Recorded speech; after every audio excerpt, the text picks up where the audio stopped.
how do you find your purpose?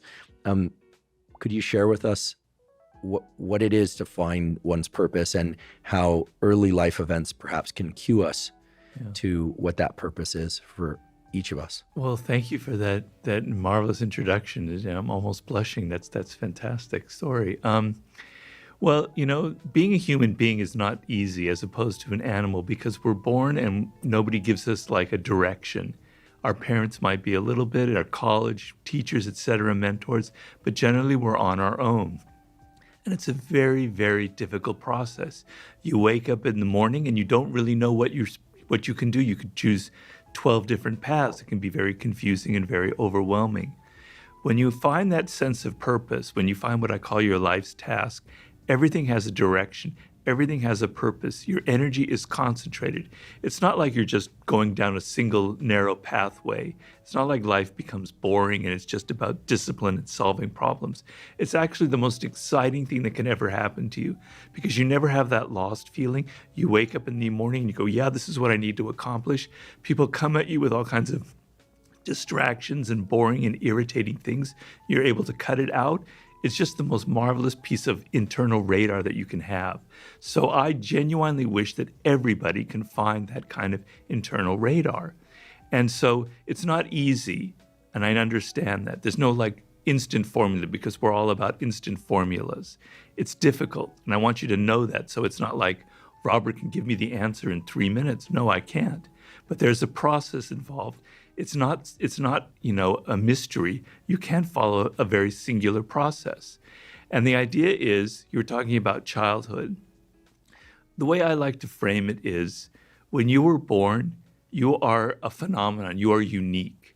Your DNA has never occurred in the history of the universe, going back billions of years. It will never occur in the future. Your life experiences with your parents and everything that you experience in your early years going on up is unique. It's yours. You're one of a kind, right?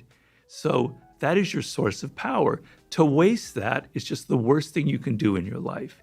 And what the power is finding that uniqueness, what makes you you, and how you can mine that, and how you can go deep into it and use that to create a career path, right?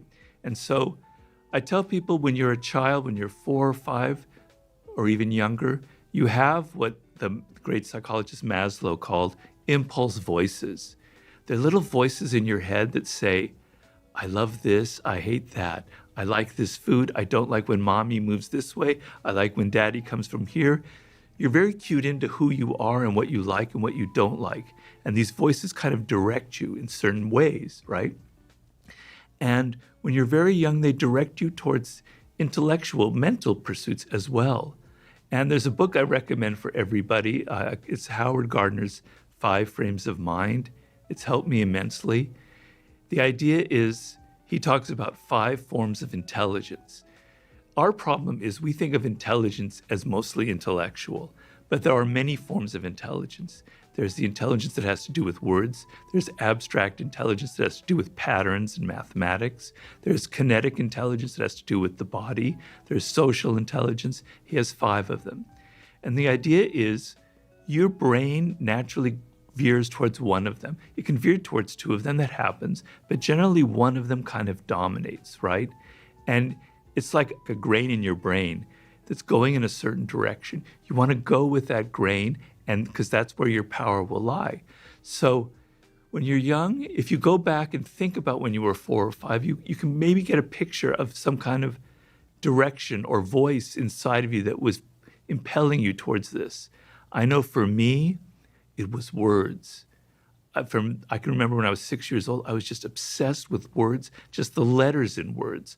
Almost like in this almost slightly schizophrenic way. I would spell words backwards. I would take them apart. I would do anagrams. I love palindromes, right? So I had a thing about words and language. It's very primal. Some people, Albert Einstein, when he was 4 years old, his father gave him a birthday gift of a compass. And he was just mesmerized by this compass. The idea that there are invisible forces out there in the cosmos moving this needle. And he's obsessed with the idea of invisible forces. Steve Jobs, when he was like 7 or 8 or maybe younger in Burlingame, California, his father, they passed by a store with technological devices in the window, and he was just hypnotized by the design of those devices and the glass tubes and everything. So he wanted to go in that direction. You know, Tiger Woods saw his father hitting golf balls in the garage, and he was just like screaming with joy. He had to do that, right? You know, I could give you a million different examples of this. Of course, these are people who are famous, obviously. We can go back and find that. It's easier. But what happens to you, and please cut me off if I'm going on too long No, here. please continue. Okay. Please. What happens to you is you're 7, now you're getting older, and you're starting to not hear that voice anymore. You're hearing the voice of your teachers telling you, you're not good at this field. You need to get better at math. You know, you shouldn't be interested in these sports or anything. You should be going this way. Your parents are starting to tell you this is the career they want for you, or the direction they want you to go in, right? You start hearing that more than your own voice. And as you get older, it gets worse and worse and worse.